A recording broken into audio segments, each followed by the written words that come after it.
సిద్దిపేట జిల్లా చిన్నకోడూరు మండల పరిధి రామునిపట్నంలోని క్రీడలు యువతలో మానసిక ఆరోగ్యాన్ని మనోధైర్యాన్ని కలిగిస్తుందని మిట్టపల్లి మల్లవార్ రాజలీయ జ్ఞాపకార్థం ఆధ్వర్యంలో మిట్టపల్లి గణేష్ నిర్వహిస్తున్న RPL 9 క్రికెట్ టోర్నమెంట్ ప్రారంభించారు. ఈ సందర్భంగా మాజీ ఎంపీపీ మాణిక్యం రెడ్డి మాట్లాడారు.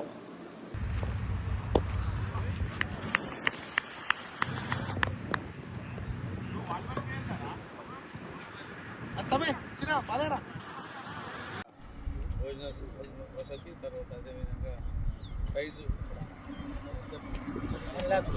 ఫస్ట్ ప్రైజ్ ₹1,00,000, సెకండ్ ప్రైజ్ 75,000 ₹1,00,000,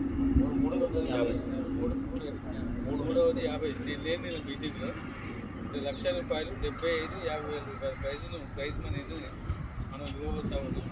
తప్పకుండా రామపట్నం గ్రామంలో ఉన్నటువంటి వాలీబాల్ టీం మనం 10 టీములు కాకుండా ఒక టీము 2 టీములు గట్టిగా తీసుకొచ్చినట్టయితే ₹1,00,000 ప్రైజ్ని కొట్టుకునే కనీసం అవకాశాన్ని మనం ప్రయత్నం చేస్తే 75,000 వచ్చే అవకాశం ఉంటుంది. కనుక దాన్ని స్ఫూర్తిగా తీసుకొని కంపల్సరీ మరి మీరు చిన్నకోడూరు మండలంలో ఈ వాలీబాల్ టీం పార్టిసిపేట్ అవుతారని ఈ సందర్భంగా తెలియజేస్తూ మరోసారి ఈ గణేష్ గారికి మరి కృతజ్ఞత తెలియజేస్తూ మరి మీరు బాగా ఆడి అలా విన్నర్స్ మీకు మళ్ళా ప్రైజ్ మనీ పెట్టినట్టున్నాం. మరి 5,016 ఫస్ట్ ప్రైజ్, 2,2516 రెండవ ప్రైజ్ పెట్టడం జరిగింది. తప్పకుండా మరి ఏదైతే విన్నర్స్ అవుతారో వారికి ఇప్పుడే కృతజ్ఞతలు ధన్యవాదాలు తెలియజేస్తాను.